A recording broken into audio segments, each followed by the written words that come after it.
What is up, guys? Welcome to CJ's Vlogs and welcome to another video.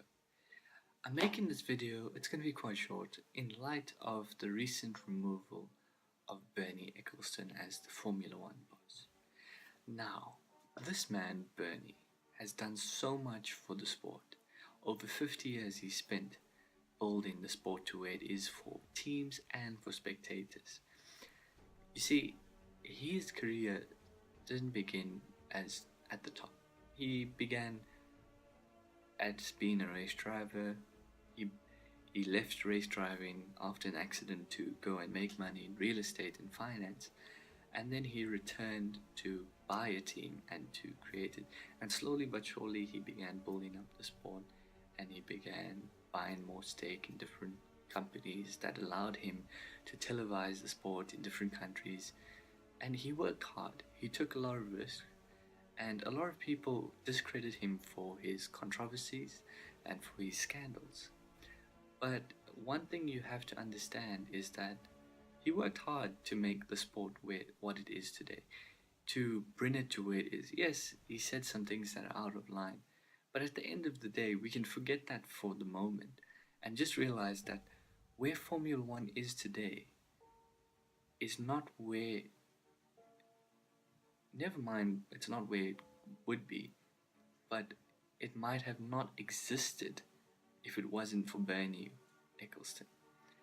And I know it hasn't been the most exciting past seasons in terms of the sport itself, and many people say he's done all of this just to make money for himself, but you look at the opportunities created for drivers, the opportunities created for teams, for managers, sports managers, for PR, for sponsorships, for brands, for the countries that he's taken Formula One to.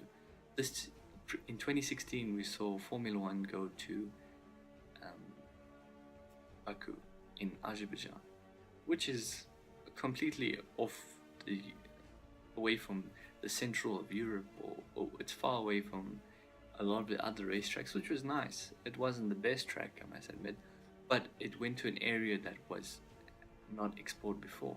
Abu Dhabi, Bahrain, Russia, all of these Grand Prix, even Texas, we can thank Bernie for organizing, for putting the effort in to make sure that everyone gets to his countries.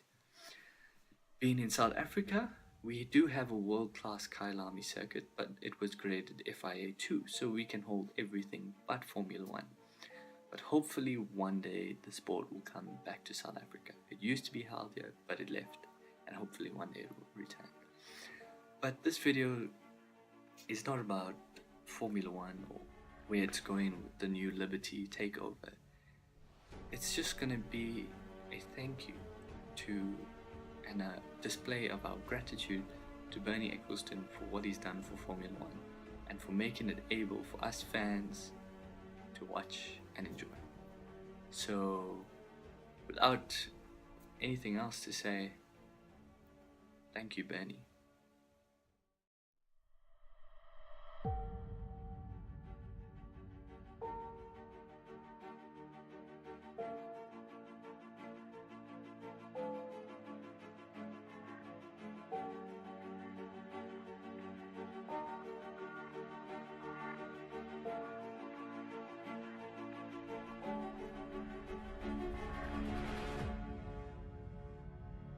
I wouldn't be in Formula One without Bernie, that's clear. He has somehow supported me back in the days at Williams, and even at Mercedes, although we had our little ups and downs, it always stayed very amicable. We had a good relationship, although we disagreed on the business side, but that's how it should be. And you had a team that didn't have a garage even. You had me in the car park, Bernie, Yeah, if I remember. absolutely. Never forgive you for that. Eddie, what you've forgotten to say or to ask is why are we in this position? So I'm asking the question for you because you obviously haven't thought it through properly. Absolutely, probably not. Because they spend too much. And we're just going to pass by Bernie. When I just say a little word, Bernie, good race. Man, you can't get away from me that easy. I'll have to handcuff him.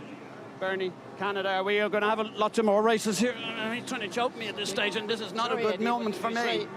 He took a disparate bunch of teams and circuits and television contracts and moulded them into what became a global phenomenon that is Formula One. And so that will always be his legacy. And as far as I'm concerned, and I think many others certainly inside Formula One, is he will always be Mr. Formula One. And whenever he comes to the paddock, we're going to know about it, just like we always have done. When Bernie's in town, when Bernie's walking down the paddock, you'll know about it. You'll hear him coming along with the kerfuffle behind him before you'll even see him. So he's achieved so much. In a way, I just wish it could have been a more elegant handover. Every circuit and every team thinks that, hey, Bernie's got